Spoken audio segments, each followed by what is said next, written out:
छूट जाए। भाई और बहनों, दुनिया की नजर में भले ही वो प्रार्थना गलत तरीके की हो, लेकिन परमेश्वर की नजरों में वो प्रार्थना सही है, क्योंकि वो लड़की अपने पिताजी से बहुत प्यार करती थी। एलिया अपने लोगों से, परमेश्वर के लोगों से इतना प्यार करता था कि वो नहीं चाहता था कि परमेश्वर के लोग पूरी तरह से नष्ट हो जाए। उसके पहले वो परमेश्वर से प्रार्थना करता है कि परमेश्वर उनके ऊपर थोड़ी सी मुसीबत ला, ताकि वो तेरे साथ, वो तेरे पास वापस लौट के आ सके। उसके बाद क्या हुआ? पहले राजाओं की किताब उसका 17वां अध्याय और दूसरा वचन। इसके बाद एलिया को प्रभु ने वाणी यह कहते हुए सुनाई दे, तीसरा वचन, यहां से पूर्व की ओर जाओ और यरदन नदी के पूर्व करित घाटी में छिपे रहो। चौथा वचन, तुम नदी के पानी पियोगे और कौवे को मैं आदेश और कौवों को आदेश दिया दिया कि वे वहां तुम्हें भोजन दिया करें। मतलब यहां पर इस परमेश्वर की सेवा, परमेश्वर का जो सेवक है, उसका पानी और भोजन वो उसे छीना नहीं गया। भले ही उस राज्य में कितना भी अकाल क्यों ना आए, परमेश्वर के लोग, परमेश्वर का ये जो सेवक है, जो सच्चा है, उसका पानी, उसका रहने की जगह और उसका जो खाना है, भोजन है, वो सुरक्षित रखा गया। भाई और बहनों, अगर आप विश्वास के साथ परमेश्वर के साथ रहते हैं, अगर आप सच्चे मसीह के लोग हैं, तो इस दुनिया में कितना भी अकाल, कितनी भी मुसीबत, कितनी भी महामारी क्यों ना आए, परमेश्वर का वचन कहता है कि आपकी रोटी, आपका कपड़ा और आपका मकान और जो भी जरूरतमंद चीजें आपकी है, वो आपसे छीना बिल्कुल नहीं जाएगा। ये परमेश्वर का वादा है। लेकिन एलिया की प्रार्थना क्यों सुनी गई? क्योंकि वो परमेश्वर के लोगों से प्रेम करता था। बात यहां पर वो है। भाई और बहनों, आपको आश्चर्य नहीं होना चाहिए अगर आपके पासबान जो आपके कलीसिया में काम करते हैं, अगर वो प्रार्थना करे कि ये इंसान चर्च नहीं आता, वो इंसान समय पर परमेश्वर के मंदिर में नहीं आता, गिरजाघर में नहीं आता, परमेश्वर उसको थोड़ा बहुत सबक सिखा। और अगर परमेश्वर उनकी प्रार्थना का जवाब देते तो कृपा करके उसे बुरा मत मानिए। अगर वो पासबान आपको बड़े प्यार से समझा रहे हैं, लेकिन फिर भी आप समझ नहीं पा रहे, या तो फिर आप किसी के लिए प्रार्थना कर रहे हो, वो इंसान समझ नहीं पा रहा है, लेकिन यहोवा का वचन कहता है कि एलिया परमेश्वर और उसके लोगों से प्यार करता था, उनके लिए मरने के लिए भी तैयार था। लेकिन बहुत बार जब हम किसी और इंसान के बारे में गलत सोचते हैं, तो वो उसमें प्यार नहीं होता। हम चाहते कि उस इंसान का सचमुच बुरा हो, क्योंकि उसने हमारे खिलाफ कुछ किया रहता है। लेकिन यहोवा का वचन कहता है कि उन लोगों के लिए प्रार्थना करो, मत्ती उसका 5वां अध्याय, उन लोगों के लिए प्रार्थना करो जो आपका इस्तेमाल करते हैं, जो आपके विरुद्ध में है, जो आपको छल कपट करते हैं। उसे सच्चा मसीह का इंसान कहते हैं। एलिया की तरफ प्रार्थना। भाई और बहनों, अगर आप ये कहानी आगे ये घटना, मैं कहूंगा ये घटना अगर आप आगे पढ़ेंगे तो आपको पता चलेगा भाई और बहनों कि परमेश्वर ने एलिया की प्रार्थना सुनी। 3.5 वर्ष तक बारिश ना हुई। 3.5 वर्ष बारिश ना होने के कारण लोगों के जो विचार है, लोगों का मन जो है, वो परमेश्वर के पास अब फिर से वापस आ गया। उन्होंने सोचना शुरू कर दिया, पूछना शुरू कर दिया, गौर करना शुरू कर दिया कि बारिश क्यों नहीं हो रही है? हमारे राज्य में हरियाली थी, बहुत फसल उगती थी, अब क्यों नहीं हो रही है? हमारे शहर में, हमारे राज्य में अकाल क्यों पड़ा है? सोचने पर मजबूर हो गए।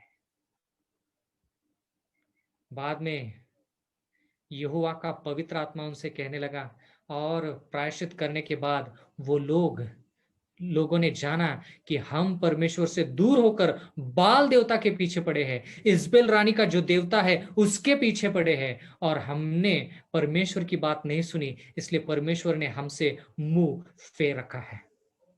इसलिए परमेश्वर के पास आकर वो प्रायश्चित करते हैं। आप जानते हैं, करमल की चोटी पर, करमल इस बड़े पर्वत के ऊपर चोटी पर, वहां पर एलिया अकेले बाकी के झूठे भविष्यवक्ताओं के खिलाफ अकेले परमेश्वर का दास खड़ा होकर कहता है कि अगर तुम्हारा परमेश्वर सच्चा है तो जो भी बलि आपने चढ़ाई है वो भस्म हो जाए। अगर वैसा नहीं है तो आपका परमेश्वर झूठा है। अगर मैं बलि चढ़ाता हूं और आकाश से आग आ जाती है और उस बलि को भस्म करती है तो मेरा परमेश्वर सच्चा है। अकेला परमेश्वर का सेवक और 450 और उससे भी ज्यादा सैकड़ों अब झूठे भविष्यवक्ताओं के खिलाफ एक बूढ़ा इंसान परमेश्वर की तरफ था। वो एक इंसान उस इस्राएल राज्य को परमेश्वर के पास लाने के लिए काफी था। क्यों? क्योंकि जो इंसान प्रार्थना में होता है वो इंसान सबसे शक्तिशाली होता है। बात एलिया में नहीं है, बात उसके विश्वास में है, बात उसकी शक्ति परमेश्वर में वो जो विश्वास रखता है उसमें है। भाई और बहनों, जैसे आप उस घटना को जानते हैं, मैं आगे पढ़ना चाहूंगा। पहले राजाओं की किताब उसका 18वां अध्याय और उसका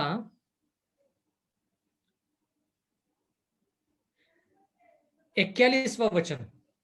जब 3.5 साल के बाद बारिश नहीं होती और जब एलिया जीत जाता है या तो फिर परमेश्वर के लोगों को वापस परमेश्वर के पास ला देता है, वो लोग प्रायश्चित करते हैं, तो एलिया फिर से जाकर एहाब से क्या कहता है।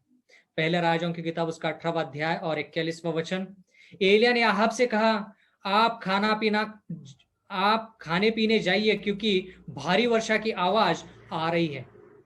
भाई और बहनों, यहोवा का वचन यहां पर कहता है कि ये जो एलिया ये 3.5 वर्ष के बाद आहाब से जाकर फिर मिलता है और कहता है कि राजा तो खाने पीने अपने राजमहल चला जा, नहीं तो ऐसा ना हो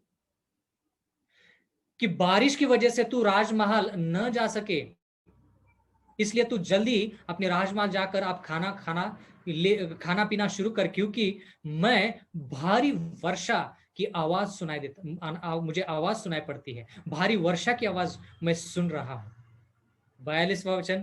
अहाब खाने पीने गया और एलिया करमल पर्वत के चोटी पर चढ़ा, वहां पर भूमि पर झुक गया और घुटने के बीच सिर गड़ाए बैठा रहा। उसने अपने नौकर 43वां वचन। उसने अपने नौकर से कहा, जाकर समुद्र की ओर देखो। उसने जाकर देखा और कहा, कुछ भी नहीं दिखाई पड़ रहा है। एलिया ने उसे कहा 7 बार एलिया ने उसे 7 बार देखने भेजा। यहोवा का वचन कहता है, गौर से सुनिए, बहुत महत्वपूर्ण वचन है भाई और बहनों। यहोवा का वचन कहता है कि एलिया ने अहाब राजा से मिलने के बाद करमल के चोटी पर जाकर फिर से घुटनों पे बल गिरकर प्रार्थना करना शुरू कर देता है। सवाल यह है कि कौन सी प्रार्थना? और प्रार्थना करते समय वो अपने सेवक से जाकर कहता है कि समुद्र के ऊपर जाकर आकाश की तरफ अपनी नजर उठाकर देख कि मेरी प्रार्थना सुनी गई है कि नहीं। इसका मतलब यह है कि जो भी प्रार्थना एलिया कर रहा है वो प्रार्थना सुनी गई है या नहीं, वो जाकर तू देख, ऐसे वो सेवक से जाकर कहता है। अब सवाल यह है कि पहले उसने राजा को जाकर कहा है कि बारिश आएगी या तो फिर घनघोर बारिश की आवाज मुझे सुनाई दे रही है, लेकिन फिर भी जाकर उसने करमल की चोटी पर प्रार्थना क्यों की? अगर बारिश आने वाली है तो जाकर उसने प्रार्थना क्यों की? भाइयों और बहनों, मैंने एलन जी वाइट की किताब में इसके बारे में विस्तार से पढ़ा, विश्लेषण उन्होंने बहुत अच्छे तरीके से दिया है। वहां पर वो लिखती है कि जब एलिया ने अहाब से जाकर कहा कि बड़ी बारिश आने वाली है, तो बाहरी तौर पर बारिश आने के कोई चिन्ह भी नहीं थे, कोई चिन्ह नहीं था। ना बादल थे, ना बड़ी हवा चल रही थी, ना काले घने बादल आ रहे थे, ना कुछ ना कुछ ना कुछ, ना तूफान आ रहा था, कुछ भी नहीं। लेकिन यहोवा का वचन कहता है कि जो विश्वास एलिया में था कि यहोवा, मेरे कहने पर तूने बारिश रुकवा दी है ताकि लोग तेरे पास वापस आ सके, और मैं जानता हूं कि जब लोग वापस तेरे पास आ जाएंगे तो तू जो आशीष रुकवा के रखी है वो आशीष तू उनके ऊपर फिर से बरसाएगा, ये मुझे विश्वास है। इसलिए मैं आशा के साथ कहता हूं यहोवा कि मैं अहाब से जाकर कहूंगा कि बारिश गिरने वाली है। मतलब इस तरफ भी विश्वास, उस तरफ भी विश्वास। बारिश ना गिराने के लिए भी प्रार्थना करता है और वहां पर भी विश्वास जताता है। और उसके बाद उसका उल्टा, बारिश गिरा और उसके ऊपर भी वो विश्वास जताता है। ऐसा विश्वास भाई और बहनों, यहोवा का वचन कहता है कि आखिरी दिनों में होना चाहिए। इसके बारे में और ज्यादा पढ़ेंगे, इसके बारे में और ज्यादा पढ़ेंगे। भाई और बहनों, यहोवा का वचन कहता है कि जैसे वो प्रार्थना कर रहा था, वो अपने सेवक को जाकर कह रहा था कि तू जाकर समुद्र के ऊपर जो आकाश है, उस आकाश की तरफ देख और मुझे बता कि मेरी प्रार्थना सुनी गई है या नहीं। वो जो सेवक है वो 6 बार जाकर वापस लौटता है और कहता है कि आकाश पीतल की तरह सख्त हो गया है, पीतल की तरह हो गया है। 3.5 वर्ष बारिश नहीं हुई, उस आकाश में हम क्या आशा कर सकते हैं। लेकिन भाइयों और बहनों, एलिया ने हार ना मानी। एलिया ने कहा, परमेश्वर, तेरे लोग तेरे पास वापस आ गए और जो आशीष तुझे बरसानी चाहिए वो आशीष कृपा करके तू बरसा। भाइयों और बहनों, यहां पर लिखा है 44वें वचन में, 7वीं बार नौकर ने कहा, मनुष्य के हथेली के बराबर एक छोटा सा बादल समुद्र पर उठ रहा है। इसलिए एलिया ने कहा, आप के पास जाकर कहो कि वो रथ तैयार करके चला जाए, नहीं तो वर्षा उसे रोक रखेगी। मतलब सेवक 7वीं बार आकर कहता है एलिया से कि एलिया सर, साहब जी, आकाश में मनुष्य के हाथ के बराबर सिर्फ इतना बादल दिखाई देता है। भाइयों और बहनों, एलिया जब यह बात सुनता है कि आकाश में इंसान के हाथ के बराबर बादल दिखाई देता है, तो एलिया कहता है कि उतना मेरे लिए काफी है। यहां पर ऐसा नहीं लिखा कि बारिश हो रही है, नहीं, सिर्फ बादल दिखाई देता है। लेकिन एलिया कहता है, उसका विश्वास देखिए, क्योंकि यह विश्वास आखिरी दिनों के लोगों के लिए बहुत जरूरी है। उसका विश्वास यह है कि छोटा सा बादल आया है ना, बड़ी बारिश आएगी।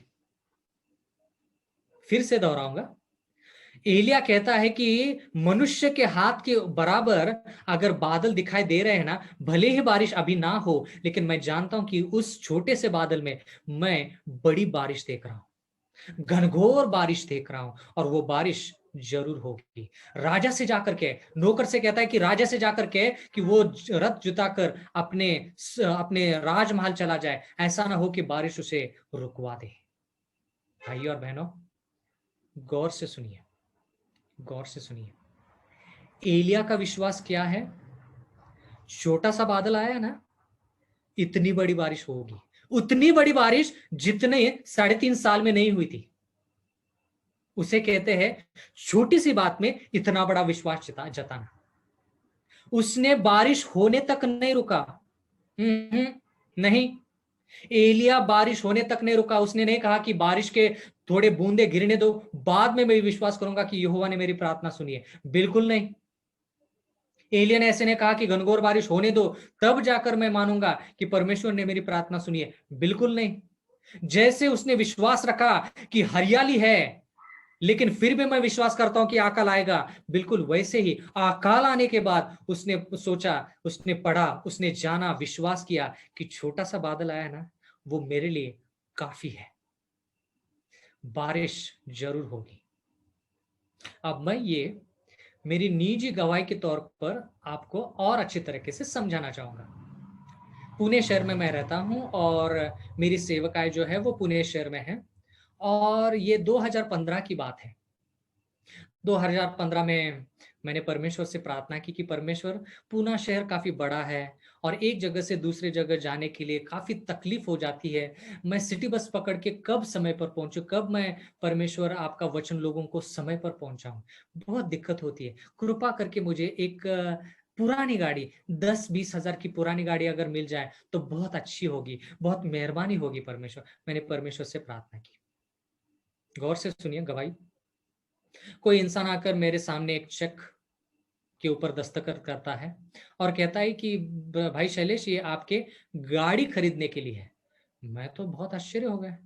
मैंने कहा कि परमेश्वर से मैंने मांगी गाड़ी, इनसे किसने कहा कि मुझे गाड़ी की जरूरत है? और वो भी इंसान चेक पर दस्तखत करके कह रहा है कि ये पैसे आपके गाड़ी के लिए। तो मैंने परमेश्वर का धन्यवाद किया। मुझे याद नहीं कि वो कितने पैसे थे, शायद 15,000 थे, शायद 15,000 थे। तो मैंने सोचा कि अरे 15,000 आ गए हैं। तो मैंने सोचा कि पुरानी गाड़ी खरीदने से बेहतर है नई गाड़ी खरीदो। तो मैंने होंडा के शोरूम में जाकर नए गाड़ी के बारे में पूछा। तो उस वक्त उस गाड़ी की कीमत थी 86,000। 2015 की बात है। तो मैंने कहा कि परमेश्वर 15,000 आ गए हैं, तो बाकी के पैसे कैसे आएंगे?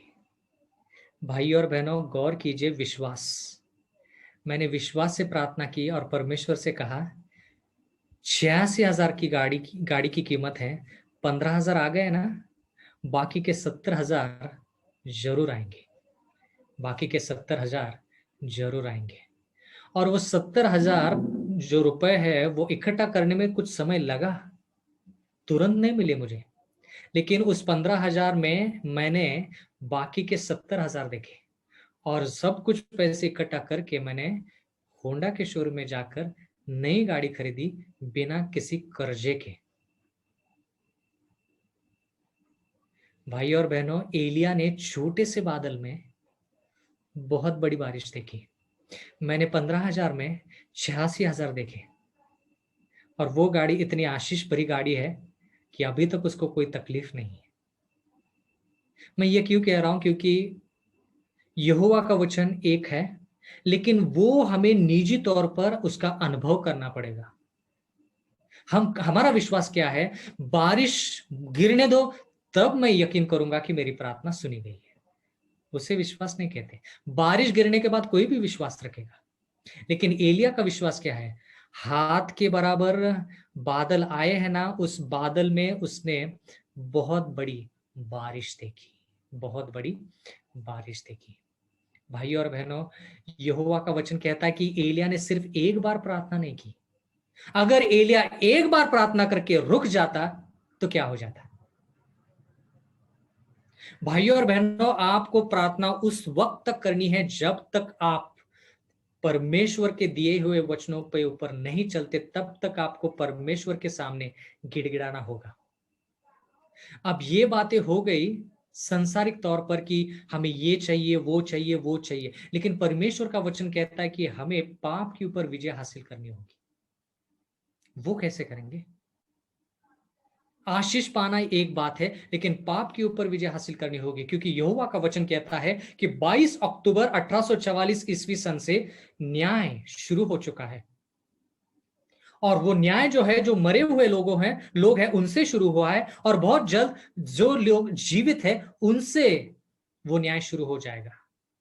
और यहोवा का वचन कहता है कि अगर जीवित लोगों का न्याय होगा तो पहले सेवंथ डे एडवेंटिस्ट कलीसिया का न्याय होगा। पहले पत्रस की किताब उसका 4था अध्याय और 17वें वचन में लिखा है कि परमेश्वर के घर से न्याय शुरू होने का समय आ पहुंचा है। और यहोवा नहीं चाहता कि हम पाप भरी जिंदगी जिए।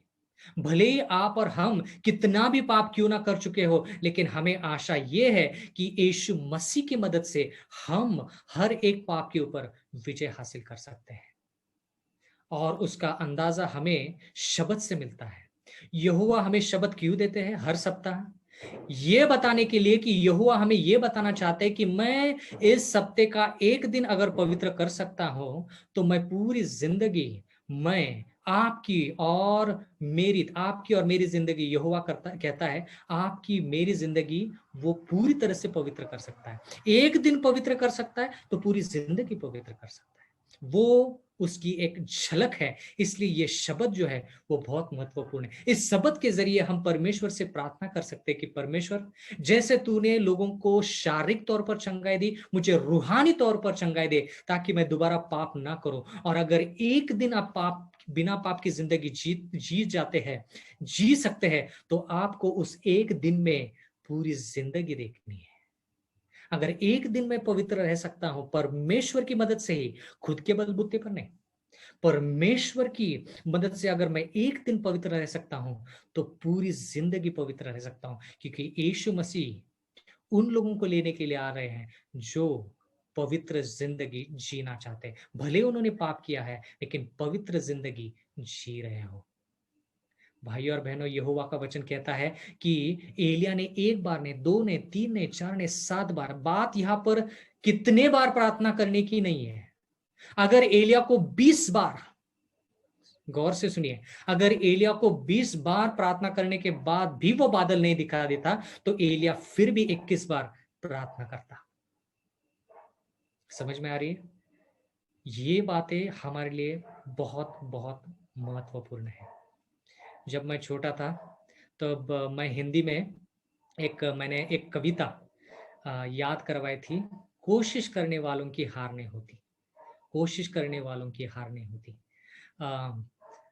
सब कुछ मुझे याद नहीं है लेकिन कुछ पंक्तियां मुझे याद है जहां पर लिखा गया है कि कुछ किए बिना ही जय जयकार नहीं होती, कोशिश करने वालों की हार नहीं होती। डूबकिया सिंधु में गोताखोर लगाता है, जा जाकर खाली हाथ लौट कर आता है। मिलते न सहजी मोती गहरे पानी में, बढ़ता दुना उत्साह इसी हैरानी में। मुट्ठी उसकी खाली हर बार नहीं होती, कोशिश करने वालों की हार नहीं होती। नन्ही चिंटी, चिंटी की बात कर रहा हूं। नन्ही चिंटी जब दाना लेकर चलती है, चढ़ती दीवारों पर 100 बार फिसलती है। मन का विश्वास रगों में साहस भरता है, गिर कर चढ़ना, चढ़कर गिरना न आखरता है। आखिर उसकी मेहनत बेकार नहीं होती, कोशिश करने वालों की हार नहीं होती। भाई और बहनों, एक आखिरी उदाहरण देना चाहता हूं आपके लिए। कल्पना कीजिए कि आपने 10,000 रुपए किसी से कर्जा लिया है और आप परमेश्वर से विनती कर रहे हैं कि यहोवा हम ये 10,000 कर्जा कैसे देंगे वापस, और आप प्रार्थना कर रहे हैं। और अगर यहोवा की इच्छा हो, अगर यहोवा की इच्छा हो भाई और बहनों कि आपका वो 10,000 रुपए जो कर्जा है वो निकल जाए, वो नीला मतलब नील हो जाए, तो हो सकता है कि कोई इंसान आपके घर आकर आपसे कहे कि भाई साहब, मेरे जेब में से कुछ पैसे हैं, ये जेब में से ये 100 रुपए लीजिए और ये 100 रुपए जो है वो आपके 10,000 रुपए कर्जे के लिए। आप कहेंगे कि 10,000 कर्जा है और सिर्फ 100 रुपए मिले हैं, परमेश्वर ऐसे कैसे? आपको उस 100 रुपए में बाकी के 9,900 रुपए देखने हैं। 100 रुपए में 9,900 रुपए देखने हैं, उसे कहते हैं विश्वास। लेकिन बात यहाँ पर यह है कि वो परमेश्वर की इच्छा होनी चाहिए। परमेश्वर की इच्छा वो परमेश्वर की इच्छा थी कि बादल आए और एलिया को उतना काफी था ताकि वो बारिश देख सके। वो परमेश्वर की इच्छा थी कि मुझे गाड़ी मिल सके। वो परमेश्वर की इच्छा होनी चाहिए कि आपका कर्जा जो है वो नील हो जाए। इसलिए भाइयों और बहनों, मैं विनती करता हूं कि आप, जब तक आपको प्रार्थना का जवाब नहीं मिलता तब तक आपको प्रार्थना करनी होगी। Former vice president of general conference के vice president, formal vice president, उनका नाम है पास्टर मार्क फिनले। उन्होंने एक किताब लिखी, उस किताब में उन्होंने एक गवाही लिखी। उस गवाही में उन्होंने लिखा कि एक औरत अपने पति के लिए प्रार्थना कर रही थी कि वो पति जो है वो यीशु मसीह को अपनाए। शायद वो पति मसीह में नहीं था, वो मसीह में थी लेकिन वो पति मसीह में नहीं था। इसलिए उसने गिड़गिड़ाकर प्रार्थना की और परमेश्वर से कहा कि परमेश्वर, कृपा करके मेरे पति को मसीह में ला दे ताकि हम दोनों आपकी सेवा कर सके। भाई और बहनों, आपको क्या लगता है कितने समय तक उसने प्रार्थना की होगी? 1 साल, 2 साल, 3 साल, 4 साल, 5 साल, कितनी बार, कितने साल प्रार्थना की होगी? उस गवाही में लिखा गया है कि उस औरत ने 45 साल प्रार्थना की और 45 साल के बाद उसका पति मसीह में आ गया। कल्पना कीजिए कि अगर उनकी शादी जब वो लड़की 25 साल की थी उस वक्त अगर हुई है, 25 साल से लेकर 45 साल, गिनकर मुझे बताए कि कितना होता है। मतलब लगभग जब वो 70 साल की बूढ़ी औरत थी तब उसका पति मसीह में आ गया। नौजवानी में उसने प्रार्थना करना शुरू किया, लेकिन उसने प्रार्थना करना छोड़ा नहीं। उसने प्रार्थना लगातार किया और जब तक उसको प्रार्थना का जवाब नहीं मिला तब तक वो प्रार्थना करती रही और यहोवा ने उसका प्रार्थना का जवाब दिया। भाई और बहनों, जो इंसान विश्वास में है, मिनिस्ट्री ऑफ हीलिंग, चंगाई की सेवकाई की किताब में लिखा है कि जो इंसान विश्वास और प्रार्थना करता है, विश्वास से प्रार्थना करता है, वैसा इंसान, वैसा शक्तिशाली इंसान इस दुनिया में और कोई नहीं है। विश्वास और प्रार्थना में वो ताकत है जो दुनिया की कौन सी भी ताकत उसका सामना नहीं कर सकती। विश्वास और प्रार्थना वो चीजें कर सकती है जो दुनिया की कोई भी ताकत नहीं कर सकती। विश्वास और प्रार्थना वो चीज कर सकती है, उस मुकाम पर आपको पहुंचा सकती है जो दुनिया की कोई ताकत नहीं कर सकती। इस दुनिया का सबसे शक्तिशाली इंसान अमेरिका के राष्ट्राध्यक्ष नहीं है, ना ही भारत के पंत प्रधान है। सबसे शक्तिशाली इंसान वो है जिसके पास विश्वास है और जिसके पास प्रार्थना है। यहोवा चाहते हैं कि आप, जब तक आपको जवाब ना मिले तब तक आप प्रार्थना कीजिए। परमेश्वर आप सभी को आशीष दे। आमीन।